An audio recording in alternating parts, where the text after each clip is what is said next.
Hello, everyone. Thank you for joining us. My name is Daryl Urbanski, your host as always. And today we are joined by a very astute expert in paid media. I'm super excited for this, and you should be too. The man I'm talking about is Justin Brooke.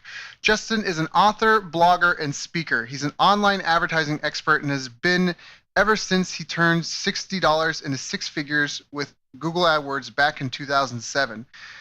It was that early experience with Google that changed his life and turned him into a self-proclaimed traffic geek. With very few people study web traffic strategies as deeply as Justin does.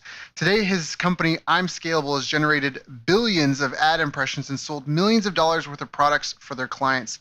Clients such as Snuggie, Trump University, Agora, Empower Network, Marine D3, Russell Brunson, Stansberry Research, Rich Sheffrin, Kent Clothes, and is it Kent Clothes? Kent Clothes, and many Kent more. Clothier. Oh, Clothier. Sorry, typo on my Yeah, end. no worries. I asked him to join us today and share some insights on how to make the paid media game work for us and what to do when things go wrong.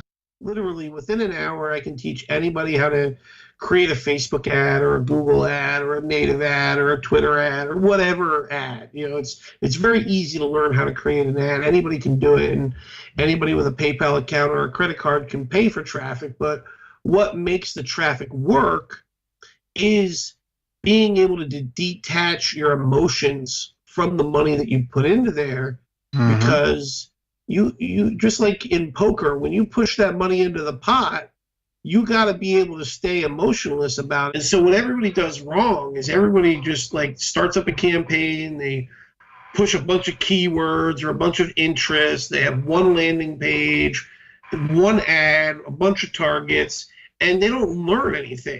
The 5x3 method is you start with 5 ad groups or ad sets, depending on whatever ad network you're in.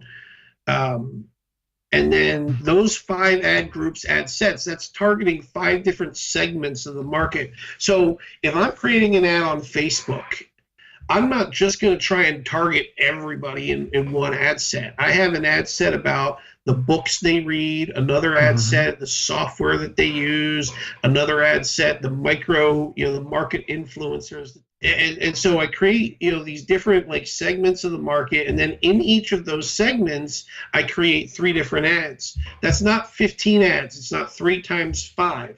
It's 3 ads, the same 3 ads in all 5 segments.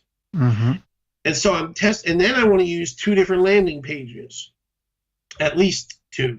And so when I put my $500 in, 100 goes on each of the ad sets, and now I'm learning, which of the 3 ads is working, which of the 5 ad sets is working, which of the 2 landing pages is working. And so I expect 80% of the campaign to fail. I need 80% of the campaign to fail because I can't find the 20% that works if I don't do this step. And so where I thought people, the trigger was learn how to go from $500 flips to $15,000 flips, the real trigger was learn how to flip a website quickly. And so it wasn't necessarily that they wanted to learn. In fact, after surveying them, they felt like $15,000 flips would be too hard. And what they really wanted to do is be able to do $500 flips over and over and over and over again quickly. And so, if you don't do this testing, if you don't create multiple ads and ad sets, you don't learn these insights. You don't get those big wins. So let's talk about that for a minute, some like target market research. If you have a new client or new campaign or even an existing business, how do you, what do you recommend for identifying the target market? Are you a big fan of surveys? Do you do any like using audience insights? Is there a couple steps that you use to try to help narrow it down? Yeah, I every single campaign I start off like I'm a complete idiot. I just go to Google and I'll just start typing in like the main keywords. So like if it's tennis, I'm going to type in tennis, and then down at the bottom it's going to start giving me some modifiers to tennis. More than anything else is one called SEM Rush. Really all SEM Rush does is it just kind of does a lot of searches and scrapes all the information. So I can go to Google right now and I can type in tennis equipment. And then it's going to return back to me all the people that are advertising on, on that keyword. And I swear, I mean, I've told the owners and the employees of this company that I would literally stop paying my electric bill before I stop paying for SEMrush. So then I use another tool called SimilarWeb. And SimilarWeb is eventually going to hear one of my podcasts change their charging model. But for the most part, when you're doing the research, all you really need is the top 10 results for all your competitors. It's like being able to see their analytics. And so now I'm able to start seeing who has the most traffic, and I start kind of building this market map, which is important because you don't know how to create a unique angle, which is, that's critical to your success in marketing. You don't know how to create a unique angle until you know what everybody else is saying. When all was said and done, after I went through like 3 or 6 months of optimization, it came down to there was only 9 of those keywords that were actually ever leading to sales. Out of the 900, only 9, and it's just coincidental that it was like 10%. Only 9 of those 900 keywords were actually driving any sales at all. So yeah, SEO can be really risky without first doing this research. So once you got this map of the market, and you know who's out there, who's making money, who's getting most of the traffic, what their ads are, going to what landing pages, how do you come up with or test different offers? Is there some things that you feel like every offer has to have? If you don't have the product yet, what I would suggest people do is put up just like a squeeze page or even just an article. And if you can get people to opt in for an idea, then you can probably get them to pay for the idea. But if you can't even get them to offer up a free email address, then they're never going to actually pay for this thing.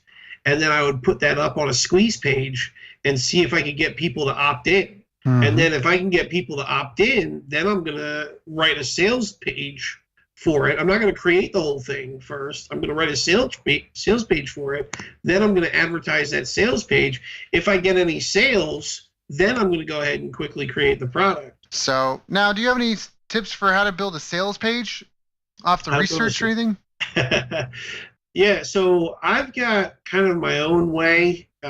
There's a lot of, I think one of the go-tos that most people use is if you just Google like 12-step sales letter, David Frey. That's kind of the default, but and it's very good. I've got kind of my own thing. There's like all these other abbreviations, ADA, but for me it's REM, and it's just kind of my own system and works really well for me. It's worked for some of my customers, students, whatever you want to call them. And REM stands for relate, educate, and motivate. So the first thing you have to do when somebody hits your page is you got to relate to them. If the headline doesn't, relate to their problems, if it's not, so instead what I do is I just educate, just give and give and give. And then the motivate is you have to give them a reason why they need to buy today. Because if there's not a strong reason to buy right now, then what they're going to do is they're going to think about it. On that, you have any other ideas around that? And they'll just unload. People love to talk about their thoughts and their ideas and their beliefs. And so you end up getting so much more information, so much higher quality information about why they want to buy this and where they buy it and all those things. When you pick up the phone and you just set that awkward full day of calls and grind it out, Right. And it's things you can never really get with a heat map or, a visitor recording or, like you say, survey answer. It's just stuff that's tough to get because it's that belly to belly, kneecap to kneecap conversation that might be awkward, and some people you might not get far with, but other people will open up to you, and the data they give you, the insight they give you is so invaluable. So we talked about the top 3 mistakes. The first one is they treat it like a lottery. They don't really do the research or the planning that they need, to make sure that when they come in that they actually have something people maybe want and that they have their own unique angle. And then you talked about how they underestimate how much testing they need to do, how it might take 10 ads to get 1 or 2 that even just have some sort of, semblance of life. And then on top of that, you got to try more, and And then from your 5x3, it sounds like they need to have 5 different targets and 3 different ads and the same ads for all 3 different targets to figure out which, what part of the matrix is going to click.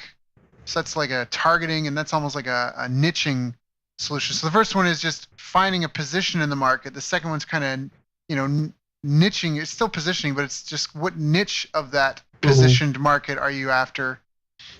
What do you think the third? I remember the third one. What is it? So the third one for me is, but like when it comes to sales and marketing, nobody cares about you. There's not a single person that's waking up this morning and they're thinking, man, I really hope I find a good tennis racket today. Or like, I really want to just go buy them. What they're waking up and thinking about is their problems. I said that a few different times. How often do you split test the sales page? And so I will split test a lot of ads, a lot of advertorials. So my ads, I drive them to a piece of content. And so that content, it could be a blog post, it could be a video, it could be a podcast, whatever. But that allows me to have multiple angles and to refresh them, because it's very easy to write another blog post or to create another 3-minute video. It's not always that easy to come up with another 30-minute VSL or another 60-minute webinar or whatever. So I split test a lot more of those than the actual sales page. I don't do a whole lot of split testing of my sales page. I mean, in the beginning, I do a lot of quantitative and qualitative analysis. So quantitative is like Google Analytics. How long are they staying on the page? How far down are they scrolling? What's my conversion rate? And then qualitative is, like having little surveys on the page or having software in the background that's recording what somebody's doing while they're on the page. So it's telling you the why while you're also getting the what. And so I do a lot of that, but I don't really believe in a lot of split testing on the sales page.